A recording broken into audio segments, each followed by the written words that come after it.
भारत का संविधान, the constitution of India. इस वीडियो में हम आज बात करेंगे अनुच्छेद 2 का यानी आर्टिकल 2A के बारे में। खास बात यह है कि ये जो आर्टिकल है, आर्टिकल 2A, जब संविधान हमारा पहली बार बना 1950 में, जब वो एक्चुअल में आया, उस समय ये अनुच्छेद नहीं था। आर्टिकल 2 और उसके बाद सीधे 3 था। 2A को बाद में जोड़ा गया। बात आती है कि आर्टिकल 2 कहता क्या है। आर्टिकल 2 हमें बोलता है कि सिक्किम का भारत के संघ के साथ उसको संयुक्त किया जाएगा, यानी उसको भारत में जोड़ा जाएगा। और इसकी भाषा कहती है कि सिक्किम, जिसमें 10वीं अनुसूची में निर्दिष्ट क्षेत्र शामिल है, यानी कि कॉन्स्टिट्यूशन में जो 10th शेड्यूल है उसमें जो भी ज्योग्राफिकल एरियाज लिस्टेड हैं, वो सिक्किम, उसको हम जो है भारत में उन कुछ शर्तों और नियमों के अनुसार पर भारत में हम उसे जोड़ रहे हैं, उसको एक संयुक्त राज्य बना रहे हैं। सिक्किम, जिसमें 10वीं अनुसूची में निर्दिष्ट क्षेत्र शामिल है, उस अनुसूची में निर्धारित नियमों और शर्तों पर संघ के साथ संयुक्त होगा। बाद में यह जो आर्टिकल था अनुच्छेद 2 का, इसको 36वें संशोधन के साथ उसको हटा दिया गया था, निरस्त कर दिया गया था, यानी कि रिपील कर दिया गया था। अंग्रेजी में कहें तो ये कहता है कि Sikkim to be associated with the union, Sikkim which comprises the territory specified in the 10th schedule shall be associated with the union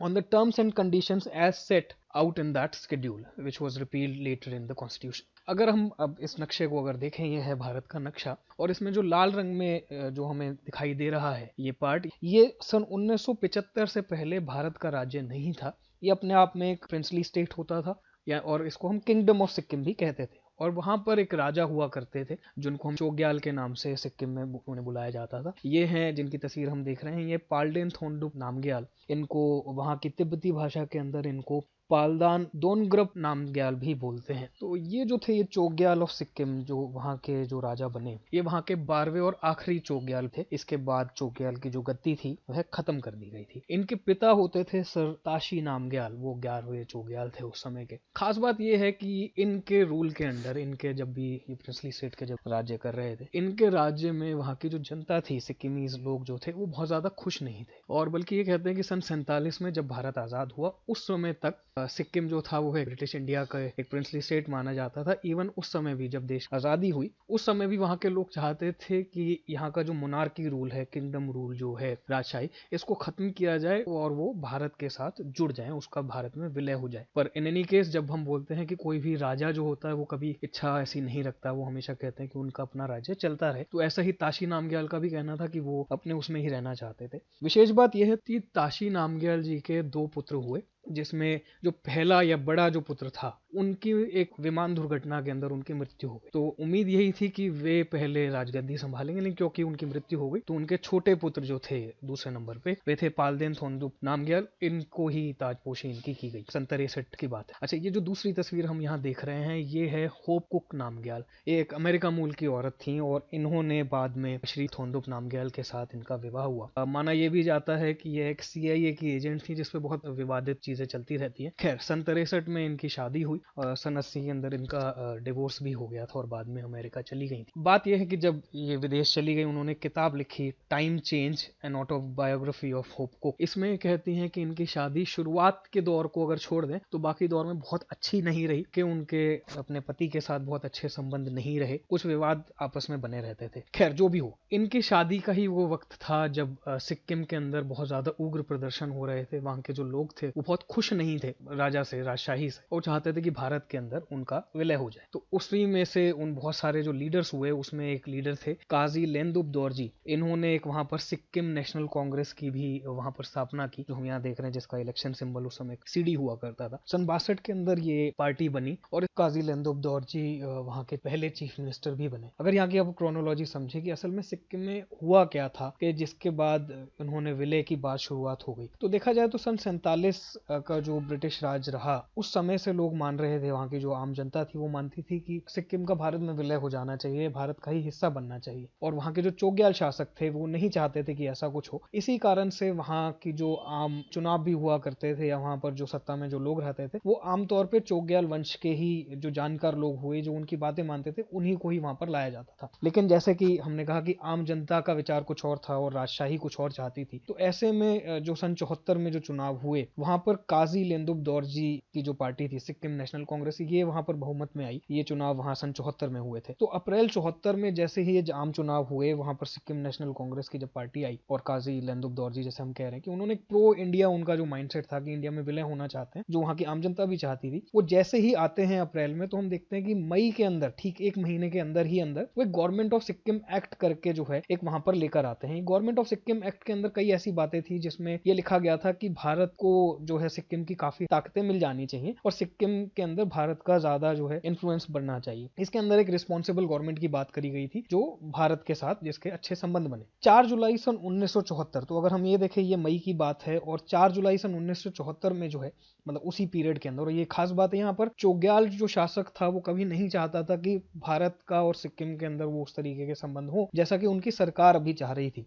Chogyal वहां के राजा थे और गवर्नमेंट ऑफ सिक्किम जो थी, वहां की जो असेंबली थी, उसके अंदर आम जनता के प्रतिनिधि आ चुके थे। तो हम देखते हैं जो 4 जुलाई सन 74 जो है, वहां सिक्किम पार्लियामेंट ने एक ऐसा एक नया संविधान बनाया क्या, जिसमें लिखा था कि सिक्किम को भारत में जोड़ देना चाहिए, और चोग्याल ने उसको अंडर प्रेशर फ्रॉम इंडिया उसको साइन भी किया ना। कमाल की बात यह कि चोग्याल कभी नहीं चाहेंगे कि उनके जो है हाथ काट दिए जाए, उनकी ताकतों को कम कर दिया जाए, लेकिन क्योंकि सिक्किम पार्लियामेंट ने उन्हें इस तरीके का एक संविधान ला दिया था, तो चोग्याल के ऊपर इस प्रकार के प्रेशर बनाए गए कि वह उन्हें उस पे हस्ताक्षर उन्हें करने पड़े उस संविधान को, उनके बिना मर्जी के। खैर, आगे चल के जब हम देखते हैं इंदिरा गांधी सरकार का और दोरजी का उस तरीके की कुछ बातें ऐसी रही कि उन्होंने इस बात पे इंदिरा गांधी सरकार को, वहाँ की हमारी भारत की जो पार्लियामेंट थी, उनसे बात करके मनवा लिया कि एक एसोसिएट स्टेट बनाने की उन्होंने उसमें बात कर ली, उसका प्रस्ताव भी पारित हो गया। ये अभी खास शब्द है यहाँ पर, एसोसिएट स्टेट या सह राज्य, इसके बारे में हम आगे चल के और समझेंगे।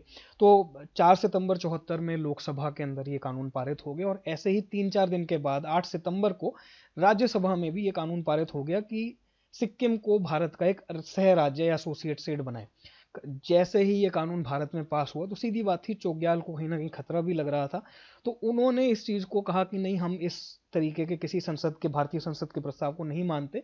और यही चीज जो है, हम गवर्नमेंट ऑफ सिक्किम की जो बात है, हम उसको भी, चोग्याल का ये दावा था कि ऐसा नहीं होना चाहिए, ये गलत हो रहा है, तो उन्होंने कहा कि सिक्किम के अंदर यहाँ के लोगों के द्वारा एक जनमत संग्रह कराया जाए, यानी कि एक फ्री एंड फेयर रेफरेंडम कराया जाए और देखा जाए कि लोग क्या चाहते हैं, यहाँ की आम जनता क्या चाहती है। खैर, चोग्याल इस पे काफी अड़े रहे, वहां के जो उनके सपोर्टर्स थे वो काफी अड़े रहे कि इस तरीके का एक सिक्किम में रेफरेंडम कराना चाहिए, जनमत संग्रह कराना चाहिए, और ये पीरियड चल ही रहा था इधर।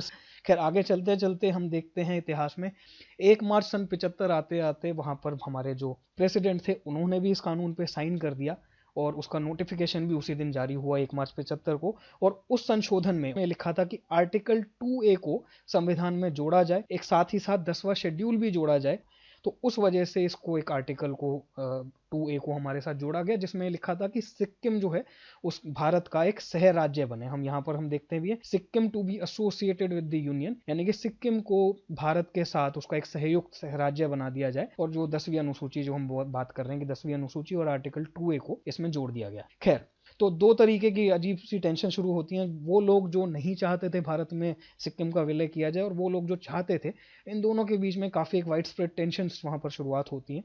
तो खास बात यह है कि वहाँ के जो दोरजी जो चीफ मिनिस्टर थे, जो साथ ही साथ सिक्किम असेंबली का जो प्रतिनिधित्व भी कर रहे थे, उन्होंने यहाँ भारत सरकार से अपील करी कि यहाँ पर दंगे काफी भड़क रहे हैं और क्योंकि भारत का जो सिक्किम है एक सह राज्य है, तो कृपया करके अपनी यहाँ पर आप ताकतें भेजें और हमारे यहाँ पर कुछ शांति कराएं। तो ऐसे में हम देखते हैं 9 अप्रैल सन 75 को भारतीय जो यहाँ के रक्षक दल थे वो सिक्किम में दाखिल होते हैं। वहां पर जो पैलेस गार्ड थे, जो चोग्याल शासक के जो वहां पर जितने भी संतरी थे, उन सबको घेर लेते हैं, उस पूरे राजमहल को घेरते हैं और जो वहां का चोग्याल शासक था थोंदुप नामग्याल, उनको वो वहां पर हाउस अरेस्ट कर देते हैं, उसमें ही उनके पैलेस में उनकी घेराबंदी करते हैं, जिसके कारण वो वहां पर जो टेंशंस जो चल रही थी, वहां पर जो काफी दिक्कतें आ रही थी, उन सबको वो ना होने दे। अगले दिन जो है, जो 10 अप्रैल 75 को सिक्किम की जो पार्लियामेंट थी, अब हम यहाँ पार्लियामेंट बोले तो समझना पड़ेगा कि सिक्किम अभी तक सह राज्य था, वो एक तरीके से देखा जाए तो दूसरा देश ही था, अभी तक वो भारत का राज्य नहीं बना।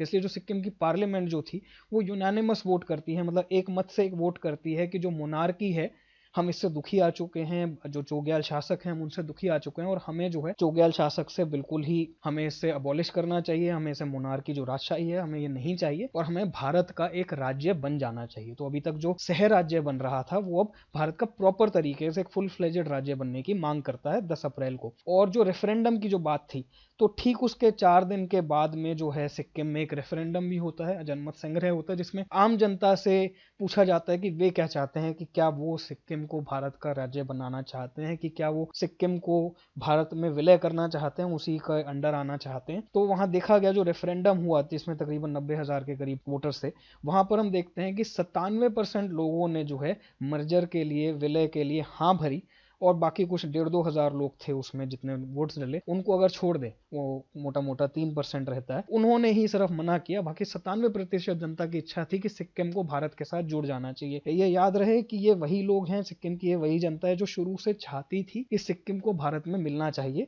लेकिन चोग्याल राजशाही की वजह से वो नहीं हो पा रहा था। खैर, जब 14 अप्रैल को ये सब हो जाता है तो वहां से एक अपील की जाती है इंदिरा गांधी गवर्नमेंट को कि हमारे यहाँ रेफरेंडम हो चुका है, आप जल्द से जल्द सिक्किम को भारत का राज्य स्वीकार करें, अपने पार्लियामेंट में जो भी आपको फॉर्मेलिटीज करनी है आप करवाइए और हमें वहां पर जोड़िए, क्योंकि हमें नहीं पता कि चोग्याल शासक वहां पर और क्या दिक्कतें पैदा कर सकते हैं। तो हम देखते हैं 26 अप्रैल 1975 को वहां पर आर्टिकल 2A जो था, जिसमें लिखा गया था कि सिक्किम को सह राज्य बनाया जाए, उसको अबॉलिश कर दिया जाता है, उसको रिपील कर दिया जाता है। 35th अमेंडमेंट जो थी उसको भी वहां पर रोक दिया जाता है, उसे भी हटा दिया जाता है। और 36वां संशोधन, संविधान का जो 36वां संशोधन था, उसको बहुत जल्दबाजी में लेकर आया जाता है, और शेड्यूल 10 जो बनाया गया था, जो बताता था कि किन शर्तों और नियमों पे सिक्किम को जोड़ा जाए, उसको भी वहां पर हटा दिया गया।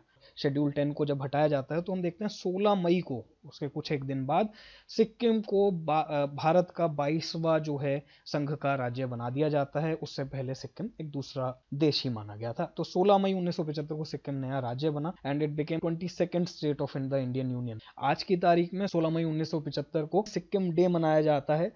खैर, ये तो वो इतिहास था जिसमें हम देखते हैं कि कैसे आर्टिकल 2A दो का जो है वो भारतीय संविधान का हिस्सा बना।